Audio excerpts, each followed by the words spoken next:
Hello అండి, అందరికీ నమస్కారం. ఇవాళ ఇంకో ఇంట్రెస్టింగ్ వీడియోతో మీ ముందుకు వచ్చేసాను. అదేంటంటే, ఈ మార్గశిర మాసంలో గురువారాలు లక్ష్మికి ప్రీతికరమైన వారాలు. ఈ లక్ష్మీ గురువారాలు ఎలా చేయాలి, ఈ వ్రతం ఎలా చేయాలి అనేది స్వయంగా లక్ష్మీదేవి చెప్పింది. లక్ష్మీ అమ్మవారు స్వయంగా చెప్పిన ఈ వ్రత కథ మీతో షేర్ చేసుకుందామని చెప్పేసి ఈ వీడియో చేస్తున్నాను. ఇంకా లేట్ ఎందుకు, వీడియోలోకి వెళ్ళిపోదాము. ఒకనాడు నారదుడు పరశురాముడు త్రిలోకాలు సంచరిస్తూ సేద తీరడానికి భూలోకంలో ఒక గ్రామానికి చేరుకున్నారు.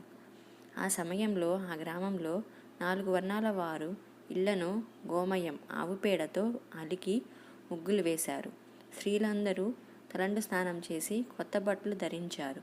లక్ష్మీ పూజ చేయడానికి 4 వారాల వారు కలిసి ఒక చోట చేరి లక్ష్మీదేవి ప్రీతి కొరకు గానం చేస్తుండగా వారి భక్తికి ఆశ్చర్యం చెందిన నారదుడు పరాశర మహర్షి, ప్రజలంతా కలిసి ఇంత ఆనందంగా చేస్తున్న ఈ పూజ ఏమిటి?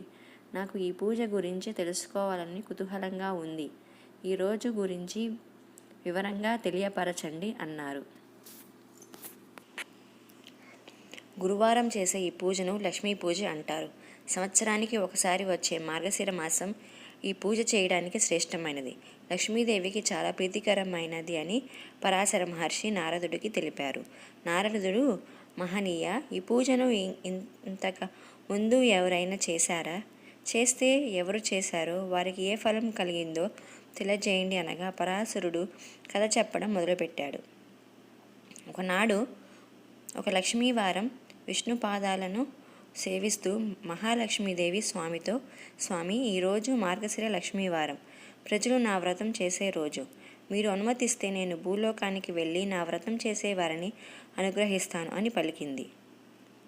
విష్ణుమూర్తి సరే అనగా సర్వాలంకృత భూషిత అయి భూలోకానికి పయనమైంది లక్ష్మీదేవి. ఒక ముసలి బ్రాహ్మణ స్త్రీ రూపంలో విష్ణుమూర్తి ఒక ఇంటిలోకి ప్రవేశించారు. ఆ గ్రామంలో సంచరిస్తున్న మహాలక్ష్మీదేవి ఆ ఇంటి ముందుకు వచ్చి, అవ్వ, ఈరోజు మార్గశిర గురువారం లక్ష్మీ పూజ.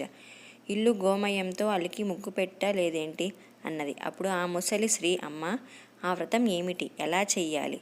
నువ్వు చెబితే నేను కూడా చేస్తాను అని అడగగా మహాలక్ష్మి మందహాసంతో ఈ విధంగా లక్ష్మీ గురువారాలు ఎలా చేయాలో చెప్పసాగింది. మార్గశిర గురువారం ఉదయమే నిద్రలేచి ఇల్లు గోమయంతో అలికి ముగ్గులు పెట్టి లక్ష్మీదేవి పాదముద్రలు ముగ్గుతో వెయ్యాలి. కొత్త కొలత పాత్రను తెచ్చి కడిగి ఎండబెట్టాలి. దాన్ని వివిధ రకాలైన ముగ్గులతో, బొమ్మలతో అందంగా తయారు చేయాలి. శుచిగా స్నానం చేసి ఒక పీటను తీసుకొని దానిని కడిగి దాని మీద కొత్త ధాన్యం పోయాలి. దాని మీద కొలత పాత్రను ఉంచి పసుపు నీటితో కడిగిన పోకచెక్క వక్కను ఉంచాలి. తెల్ల ధాన్యాన్ని ఈ మాసంలో కొలవాలి. మనసులో కోరికను చెప్పుకొని కొద్దిగా తెల్లధాన్యాన్ని కొలత పాత్ర మీద పోయాలి. ఎరుపు రంగు వస్త్రాన్ని దాని మీద ఉంచి ఎర్రని పూలతో పూజించి శ్రీ మహాలక్ష్మిని తలుచుకొని దీపారాధన చేయాలి. మొదట పాలు నైవేద్యంగా పెట్టాలి.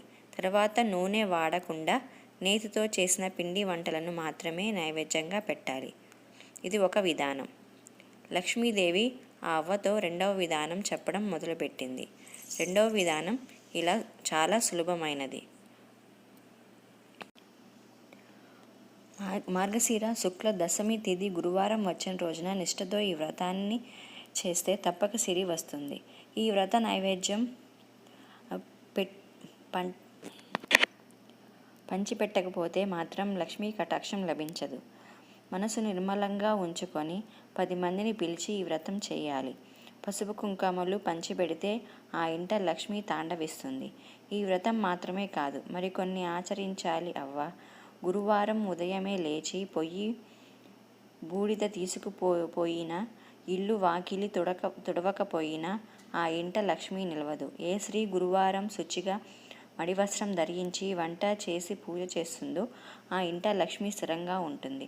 ఏ స్త్రీ గురువారం నాడు పిల్లలను తిడుతుందో, కొడుతుందో, ఇల్లు వాకిలి చిమ్మదో, అంట్లు కడగదో ఆ ఇంట ఒక్క క్షణం కూడా లక్ష్మి ఉండదు. ఏ స్త్రీ సాయంకాలం వేళ గడపకు రెండు వైపులా దీపాలు ఉంచదో ఆ ఇంట లక్ష్మి నిలవదు. అంతేకాదు ఆ ఇంట ధనానికి, సంతానానికి హాని కలుగుతుంది. అదేవిధంగా గురువారం ముడకని పదార్థాలు, నిషిద్ధ పదార్థాలు తినే ఇంట, అశుభ్ర ప్రదేశాలలో తిరగటం, అత్తమామలను దూషించడం, సేవించకపోవడం చేసే స్త్రీ ఇంట లక్ష్మీ పాదం కూడా పెట్టదు. భోజనము ముందు తర్వాత కాళ్ళు, చేతులు, ముఖము కడగని వారి ఇంట లక్ష్మి కనిపించదు. ఇతరులతో మాట్లాడుతూ ప్రతి మాటకు ఏ స్త్రీ అకారణంగా, అసందర్భంగా గట్టిగా నవ్వుతుందో అక్కడ లక్ష్మి ఉండదు.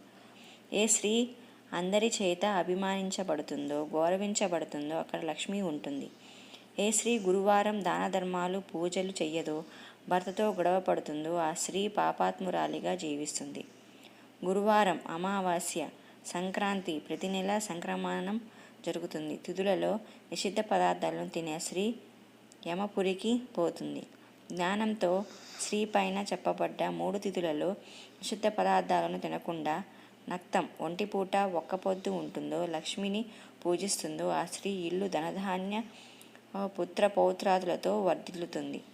ప్రతి స్త్రీ తాను నిత్యం ఆచరించే పనులు ఆధారంగా చేసుకుని లక్ష్మీ అనుగ్రహం ఉంటుంది. ప్రతిరోజు ఉదయమే నిద్రలేచి ముఖం కడుక్కొని అలా చేయని స్త్రీ ముఖం చూస్తేనే మహాపాతకాలు కలుగుతాయి.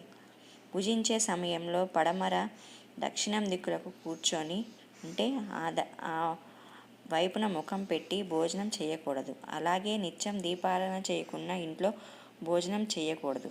చీకటి పడిన తర్వాత తలకు నూనె రాయకూడదు. కట్టి విప్పిన బట్టలు, మురికిగా ఉన్న బట్టలను ఎక్కడ పడితే అక్కడ పడవేయడమే పెద్ద దరిద్రం. భర్త అనుమతి తీసుకోకుండా అందరి ఇంటికి తిరిగే స్త్రీ ఇంట, భర్త మాట వినని స్త్రీ ఇంట, దైవం యందు, బ్రాహ్మణుల యందు భక్తి విశ్వాసాలు లేనటువంటి పూజలు చేయనటువంటి స్త్రీ ఉన్న ఇల్లు శ్మశానంతో సమానం. అందువల్ల అక్కడికి లక్ష్మీదేవి రాదు. నిత్య దరిద్రం ఆ ఇంట తాండవిస్తుంది అని లక్ష్మీదేవి ఆ ముసలి బ్రాహ్మణ స్త్రీకి లక్ష్మీదేవి వివరించి ఆ గ్రామంలో ప్రతి ఇంటిని చూసి రావడానికి బయలుదేరింది. ఆ సమయానికి ఆ గ్రామంలో ఉన్న స్త్రీలంతా నిద్రలో ఉండటం చూసి లక్ష్మీదేవి అసహ్యించుకుంటుంది. ఆ ఊరి చివరకు వెళ్ళింది. అక్కడ ఒక పేద స్త్రీ ప్రతిరోజు ఇల్లును గోమయంతో అలికి ముగ్గులు పెట్టి బియ్యపు పిండితో ముగ్గు వేసి లక్ష్మీదేవి పాదముద్రలు వేసి లక్ష్మీదేవి విగ్రహం దగ్గర నిత్యం దీపం పెట్టి ధూపం వేసి నైవేద్యాలు పెట్టి పద్మాసనంలో కూర్చొని నిత్యం లక్ష్మీనే ఆరాధించేది ఆ పేద స్త్రీ. ఆమె భక్తికి మెచ్చిన మహాలక్ష్మి ఆమె ఇంట పాదాలు మోపింది. ఓ భక్తురాలా, నీ భక్తిని మెచ్చాను, వరం కోరుకో, ప్రసాదిస్తానని పలికింది. సాక్షాత్ లక్ష్మీదేవిని చూడడంతో ఆ స్త్రీ నోట మాట రాక ఏ కోరిక కోరలేదు. అప్పుడు లక్ష్మీదేవి, నీవు కోరుకుండానే నేను వరాలు ఇస్తున్నాను. నీవు మరణించే వరకు సకల సంపదలను అనుభవిస్తావు. మరణం తర్వాత వైకుంఠానికి చేరుతావు అని వరాలిచ్చింది. నా వ్రతం విడవకుండా చెయ్యి, విష్ణుమూర్తి అనుగ్రహం కూడా కలుగుతుందని పలికింది. మహాలక్ష్మి చెప్పిన విధంగా ఆ స్త్రీ లక్ష్మిని నిత్యం పూజించి సకల సంపదలు, భోగభాగ్యాలు, 5 కుమారులతో ఆ స్త్రీ జీవితం ఆనందంగా గడిచింది అంటూ మహర్షి పరాశరుడు, నారద మునీంద్రుల వారితో పలికారు.